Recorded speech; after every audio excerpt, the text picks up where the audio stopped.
பதனி குடிக்கிறது ரொம்ப நல்லது. அதே மாதிரி பதனி குடிக்கணும்னு நினைச்சிட்டீங்கன்னா இப்படி பனங்காட்டுல வந்து பட்டையில பதனி குடிச்சுன்னா அருமையான டேஸ்டா இருக்கும். மேக்சிமம் பதனி குடிக்கணும்னு நினைக்கிறாரு பனங்காட்டுக்கு வந்துருங்க. இப்படி பனங்காட்டுல வச்சு பனை ஓலையில குடிங்க, நல்ல டேஸ்டா இருக்கும். அது மாதிரி என்ன சொல்லன்னு தெரியல,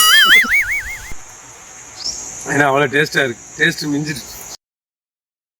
ஒரு நேரத்துக்கு ஒரு டேஸ்ட் கொடுக்கும். எப்படின்னா காத்து அடிக்கல, கோடை காத்து. அது என்னென்ன காத்துன்னு காத்து சொல்லுங்க. காம இருந்து அடிச்சா கச்சாங்காத்து, மேற்கு இருந்து அடிச்சா கோடை காத்து, மேகாத்துன்னு சொல்லுவாங்க. அதே இது இந்த மூளையில இருந்து தெற்கையும் மேற்கையும் மூளையில இருந்தா கச்சான்னு சொல்லுவாங்க.